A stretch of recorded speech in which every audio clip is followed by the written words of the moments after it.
What's up, folks?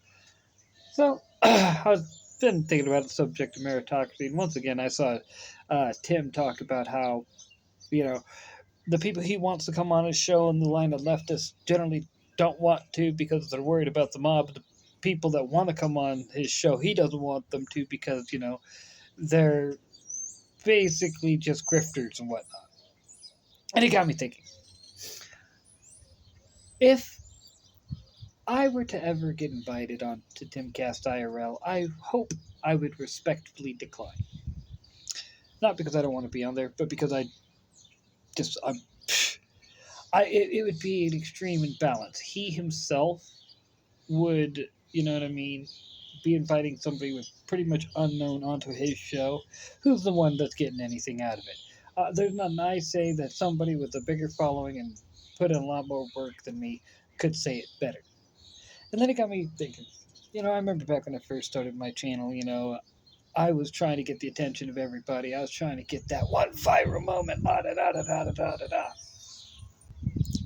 It got me thinking about how, I had even asked others to give me a boost. People like, Yellow Flash, Tug, Just Some Guy, a few other people. And how ashamed of it I am now. And it got me also thinking, you know, my channel didn't get anywhere, and I feel like partly because of that. Partly because I was relying too much on other people and not what I brought to it. While at the same time trying to be other YouTubers, not myself. I mean, think about it. Who needs another Tim Pool? Who needs another Stick Sex and Hammer? Who needs another this? Who needs another that? Why can't I just be myself? Why? Like, the whole point of Bob Jones is that's funny, all right? And I feel like I don't use him enough. Like, and at one time I was so disappointed because I thought that was all I was reduced to, but it was all I was reduced to because I let it be, because I wasn't doing anything.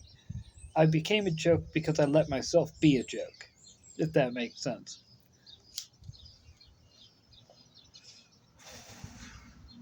And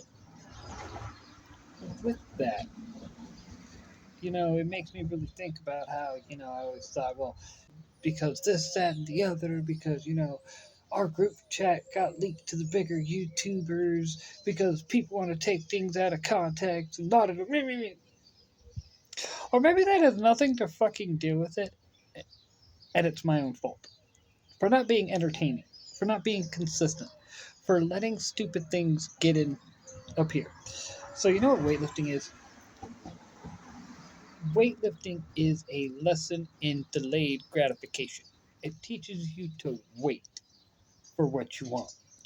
It teaches you to put in the time and then know, not tomorrow, not the next day, probably not even a week, maybe not even two.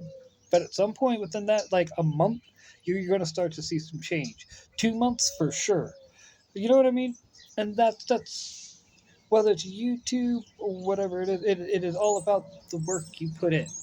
You can't, put nothing into something and then expect to get something back. It's not.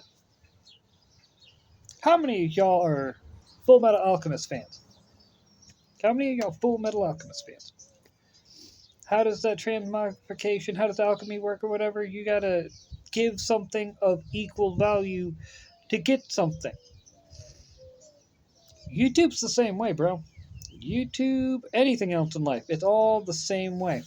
You gotta put in the work. Now, are there people who are right off the bat thinking, yeah, sure. Sure, for real. They luck out. The rest of us ain't so lucky.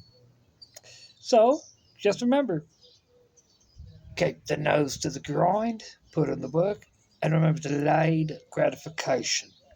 Sure, I don't expect, maybe not even ever, but you know what? I'm not going to let that bother me. Because when you start letting that bother you, it shows. And it's like, you know what? Just put in the work and hope for the best. Alrighty, folks, like, subscribe, ring the bell, follow me on Twitter at Brainiac420, everywhere else, Bob Jones Comic Wars, and I shall catch you folks later.